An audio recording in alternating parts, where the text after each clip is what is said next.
Hey, what's up, everyone? This is Hitesh Idwani. Today we'll do chapter number 3, standard 12, money and inflation from economics. Let us begin. इस chapter में हम सबसे पहले barter system देखेंगे कि barter system क्या था, देन ओरिजिन ऑफ मनी कहाँ से हुआ, मतलब पैसे जो था, जो करेंसी जो आज हम यूज कर रहे हैं, that is coins and currency notes, वो कहाँ से शुरू हुई. Then we have the different kind of limitations, types of money, inflation, ये सारी चीजें जो है हमें देखनी है. Let us begin with the barter system. Meaning of barter system. तो बार्टर सिस्टम है क्या? Barter system is a system to exchange where goods and services are directly exchanged for the other goods and services without using medium of exchange. तो barter system जब when there was no money, जब currencies नहीं थी, जब coins या currency notes नहीं थी, तो लोग barter system का use करते थे. So basically barter system is all about कि हम चीज़ों के बदले में गुड्स एंड सर्विसेज के बदले में गुड्स एंड सर्विसेज की जो है वो एक्सचेंज करेंगे. तो इस तरीके का system that was a prevalent in Asian India. ठीक है, तो हम वही चीजें देखने जा रहे हैं कि what were the limitations in this kind of thing. इसके कुछ एग्जांपल्स भी हैं. ठीक है, तो हम पहला जो है लिमिटेशन देखते हैं, problem of mutual adjustment of wants. इसको डबल कोइंसिडेंस ऑफ वांट्स भी बोलते हैं, जिसमें that was the major problem. With the socio-economic development, the needs of human beings increase. So the economic structure with a simpler in earlier times became more complicated. जो पहले जो चीजें थी, जो लोगों की desires थी, those were very limited. आज जो लोगों की desires हैं, these are very high.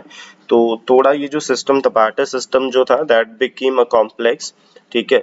Now those who had a rights to exchange for a wheat did not need to wheat but close under the barter. अब example लेते हैं, जैसे कि दो फार्मर्स हैं जो राइस एंड व्हीट जो है, ठीक है, वो प्रोडक्शन करते हैं, and there is a third person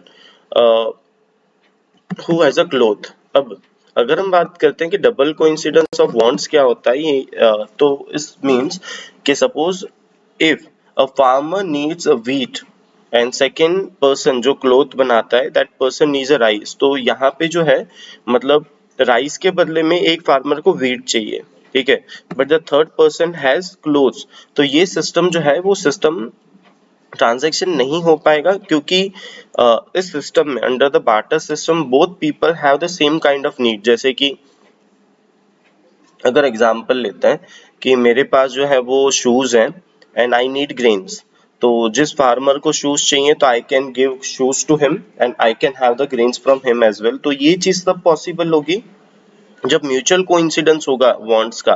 अगर सपोज मुझे कोई person, if someone wants to give me clothes and I don't need clothes, ठीक है, तो वहां पे जो है वो ट्रांजैक्शन सक्सेसफुली नहीं हो पाएगा. That was the major challenge in the barter system. Second हम देखते हैं difficulty in storing value.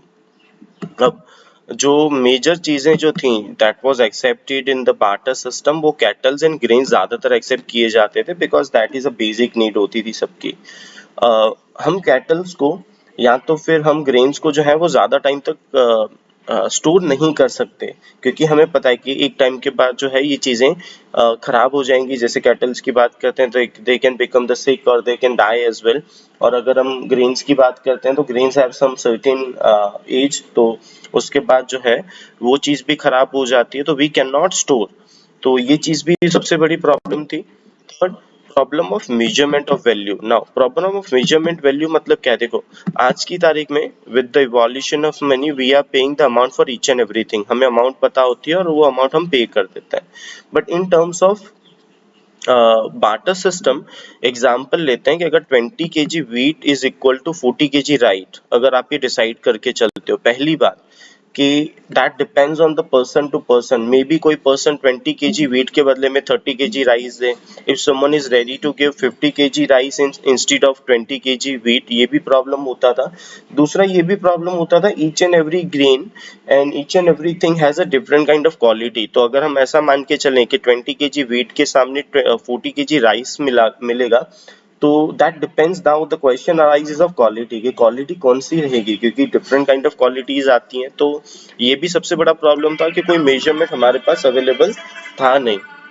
Okay, origin and concept of development देखते हैं कि जो करेंसी है वो कहाँ से स्टार्ट हुई, मनी का इवोल्यूशन कैसे हुआ, ये हमें सारी चीजें देखनी है। तो देखो, सबसे पहले आपको याद रखना है कि in order to simplify the procedure of exchange and introduce a universally accepted medium which satisfy the store of value of function under the barter system, commodities and animals were used as a medium of exchange। अगर हम barter system की बात करें तो सबसे ज्यादा animals और जो ग्रेन्स होते थे वो सबसे ज्यादा यूज किए जाते थे, एक्सेप्ट किए जाते थे हर जगह पे। बट अगर हम देखते हैं तो यहाँ पे देखो वही सेम चीजें दी गई हैं। तो एनिमल्स एंड क्रॉप्स का सबसे ज्यादा यूज किया जाता था, ठीक है। Like horse, cow, buffalo became the means of exchange value of money and trade. Thus, use of animal standard measure of common medium of trade also became limitation and caused difficulties, क्योंकि animals are motor, वो living things हैं, they can sick and die as well, ठीक है। तो ये भी problem था कि हम एनिमल्स को एक्सेप्ट तो कर दें, बट प्रॉब्लम यही था हमारे पास कि उनको हम लॉन्ग टाइम तक अपने पास नहीं रख सकते थे। Therefore, the storage of wealth in form of animal was not advisable। फिर हम बात करते हैं कि मिनरल्स एंड स्टोन्स आने लगे, उनका यूज किया गया इंस्टीड ऑफ एनिमल्स। अब ये चीजें स्टार्ट हुई थी like during the monarchy. Okay, चलिए तो आगे हम देखते हैं। Democracy and industrialisation inspired the need of modern money as a medium of exchange. क्योंकि जो किंगडम के टाइम पे जो करेंसी बनाई गई थी, जो सिक्के यूज किए जाते थे, those were not equal actually, वो इक्वल शेप में इक्वल डिजाइन्स में नहीं हुआ करते थे। Then by the support of central government the money became the widely accepted as a means of exchange, ठीक है। तो ये आपको याद रखना है, सेंट्रल गवर्नमेंट ने ये इनिशिएशन लिया था, ठीक है। एंड मीनिंग ऑफ मनी देखते हैं। तो according to Marshall, money is that medium which is used as a medium of exchange without any doubt or investigation regardless time or place, ठीक है। मतलब ये ऐसी करेंसी, ऐसी चीज जो कहीं पे भी जो है वो डाउट के बिना और इन्वेस्टिगेशन के बिना इसको एक्सचेंज किया जाएगा। What is accepted universally in exchange of goods and services, ये दूसरी डिफाइन है, ठीक है। तो इस तरीके की define you can have. Now functions of money देखते हैं। तो जो चीजें लिमिटेशंस ऑफ बार्टर सिस्टम थी, now that become the function of money. पहला, money as a medium of exchange. अब एक चीज समझ लेते हैं कि जो बार्टर सिस्टम में प्रॉब्लम था कि the people were not accepting the thing which were not useful to them, तो यहाँ पे that has become very easy कि हम किसी भी चीज के बदले में, goods and services के बदले में we can accept money, ठीक है। और वो मनी कहीं पे भी हम बाद में यूज कर सकते हैं। जैसे कि जो प्रॉब्लम आ रहा था राइस, व्हीट और क्लोथ के ट्रांजेक्शन में, ठीक है, वो यहाँ पे प्रॉब्लम आएगा ही नहीं। The person who is the farmer, that person can sell the rice and can get the money, ठीक है। और उस money say that person can by the wheat और क्लोथ्स व्हाट एवर ही और शी वांट्स, ठीक है। तो यहाँ पे जो डबल कोइंसिडेंस ऑफ वांट्स है, वो प्रॉब्लम जो था म्यूचुअल कोइंसिडेंस वाला, वो खत्म हो गया। Second, money as a store value. Now that is very simple कि we can not store cattles or the grains जो widely accepted थे barter system में, but we can accept money like और इसको store भी easily किया जा सकता है, जैसे कि हमारे कोई भी metal के coins हो गए या तो currency notes हैं, that we can store very easily for the future benefit as well, ठीक है। थर्ड हम देखते हैं measure money as a measure value। जो measure value problem barter system में था वो यहाँ पे है ही नहीं। मतलब जो भी अमाउंट आपसे मांगा जाता है इन terms of goods and services, you can pay that amount, ठीक है। कोई भी मेजरमेंट का प्रॉब्लम यहाँ पे आएगा ही नहीं, ठीक है।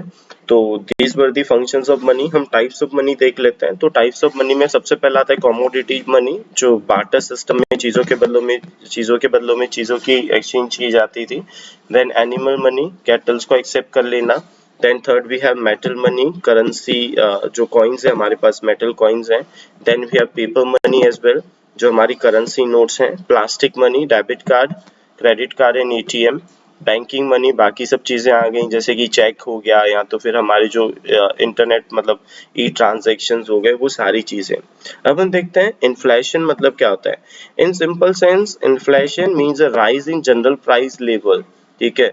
Generally, people consider inflation to be the rise in prices of goods and services, but economics gives a clear meaning of inflation. Normally क्या होता है, inflation means चीजों के दाम बढ़ना। तो यहाँ पे हम देखते हैं situation of excess demand in economics में थोड़ी सी चीजें डिफरेंट रहती हैं। Situation of excess demand over supply, ठीक है, of goods is called inflation. जब चीजों की डिमांड ज्यादा होती है और सप्लाई उतना नहीं हो पाता है, दैट क्रिएट्स इन्फ्लेशन, ठीक है।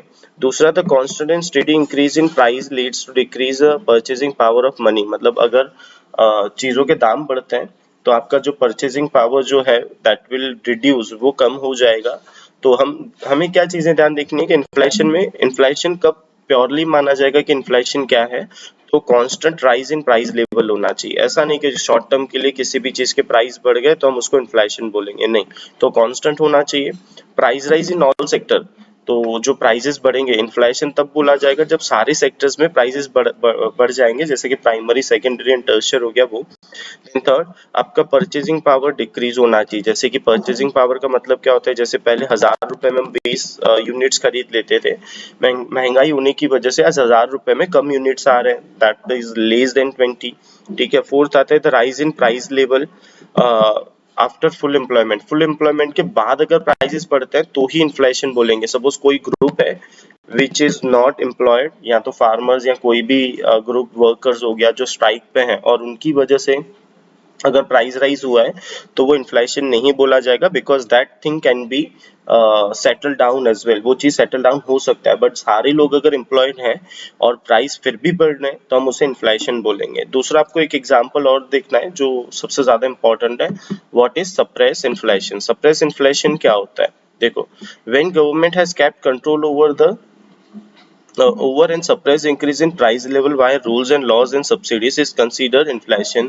There is no price rise. Basically जब प्राइस राइज होता है किसी भी चीज में, बट वो जो प्राइस राइज है वो that is taken care by the subsidies, that is taken care by the state और सेंट्रल गवर्नमेंट, जो आपके ऊपर नहीं पहुंच पाता, बट वो गवर्नमेंट उसको हैंडल कर लेता है। जैसे कि हमारी गैस की बॉटल्स जो है उसपे हमें सब्सिडी मिलती है, जो रियल प्राइसेस हैं, जो सब्सिडीज हैं, गवर्नमेंट हैज टू पे द प्राइसेस। तो जहाँ पे बर्डन जनरल पब्लिक के ऊपर नहीं बैठा, गवर्नमेंट के ऊपर आता है, तो उसे हम सप्रेस इन्फ्लेशन बोलते हैं। If in an economy for a shorter period of time, if there is an increase in price of limited goods and services, not inflation. अगर शॉर्ट पीरियड के लिए अगर गुड्स एंड सर्विसेज के दाम बढ़े तो इन्फ्लेशन कंसीडर नहीं किया जाएगा। When some factors of production unemployed, तो ये भी इन्फ्लेशन कंसीडर नहीं किया जाएगा, बिकॉज ये सारी चीजें, जैसे कि कोई स्ट्राइक पे चला जाता है तो कुछ टाइम के बाद इस सिचुएशन को सॉल्व कर सकते हैं, ठीक है। तो हमें ये सारी चीजें ध्यान देनी है। कॉजेज ऑफ इन्फ्लेशन की बात करें तो there are two causes. Inflation, increase in demand, sorry, जब डिमांड बढ़ जाती है तो इन्फ्लेशन होगा। Second, increase in production cost, जब प्रोडक्शन कॉस्ट होता है, मतलब जो रॉ मटेरियल हो गए या तो फिर इलेक्ट्रिसिटी, ट्रांसपोर्टेशन, जो भी, या लेबर के वेजेस हो गए वो बढ़ गए, तो हम उसे क्या बोलेंगे, मतलब उसकी वजह से जो प्राइस राइज होगा वो इन्फ्लेशन होगा। जैसे कि एग्जांपल लेते हैं, इंक्रीज इन डिमांड, तो आपको ये एग्जाम में आएगा, what is demand pull inflation. Demand pull inflation क्या होता है, जो डिमांड लेके आता है, जो मैंने आपको पहले ही बताया, अगर डिमांड की वजह से, डिमांड ज्यादा है सप्लाई कम है, तो यहाँ पे क्या होगा, प्राइस इंक्रीज हो जाएगा, तो इसको हम डिमांड पुल सप्लाई भी बोलेंगे। जैसे कि एग्जांपल लेते हैं, increase in supply of money, अगर सप्लाई ऑफ मनी मार्केट में बढ़ जाता है, बहुत ज्यादा बढ़ जाता है, तो लोग अननेसेसरली चीजों को खरीदेंगे, ठीक है, डिमांड बढ़ जाएगी और सप्लाई नहीं हो पाया, that will lead to increase in price rise. Second, increase in public expenditure, तो अगर पब्लिक एक्सपेंडिचर्स बढ़ जाते हैं, गवर्नमेंट के एक्सपेंडिचर्स बढ़ जाते हैं, तो गवर्नमेंट के पास पैसे आएंगे कहाँ से, तो government put down this burden on the public as well, ठीक है। तो जो टैक्सेस वगैरह है वो बढ़ा दिए जाएंगे, that will lead to a price rise. Over population, India की अगर हम पॉपुलेशन ग्रोथ देखें विच इज 2% एनुअली बढ़ती जा रही है, ठीक है, तो डिमांड होगी इन लोगों के द्वारा और सप्लाई इतना नहीं हो पाएगा, that will also lead a price rise. Increase in cost of production, ठीक है, तो इसको कॉस्ट पुश्ड इन्फ्लेशन भी बोलते हैं और सप्लाई शॉक इन्फ्लेशन भी बोलते हैं, क्योंकि ये जो इन्फ्लेशन है ये डिमांड की वजह से नहीं आ रहा है, ये किसकी वजह से आ रहा है, प्रोडक्शन की वजह से। मतलब प्रोडक्शन में अगर जो फैक्टर्स आते हैं, ठीक है, लेबर्स हो गए, मशीनरीज हो गई, इलेक्ट्रिसिटी हो गया, ट्रांसपोर्टेशन है, रॉ मटेरियल, इनकी वजह से अगर प्राइस बढ़ते हैं तो उनको कॉस्ट पुश इन्फ्लेशन या सप्लाई शॉक इन्फ्लेशन भी बोलते हैं। ठीक है। बाकी और भी रीजंस हैं, जैसे अदर रीजंस में हम देखें तो टैक्सेशन पॉलिसी, अगर गवर्नमेंट टैक्स बढ़ा देते हैं तो प्राइस राइज हो जाएगा। Increase in price in imports, जो अगर हम इम्पोर्ट ज़्यादा करते हैं तो भी हमारे लिए चीज़ें महंगी हो जाएंगी। ठीक है। देन स्कैरसिटी, स्कैरसिटी मतलब किसी चीज़ की एकदम से अछत पड़ जाना, कमी हो जाना, that leads to price rise itself. ठीक है। Here we are ending the chapter. Let me know if you have any doubt. Stay safe, have a great day. Bye bye, and don't forget to subscribe my channel. Stay safe.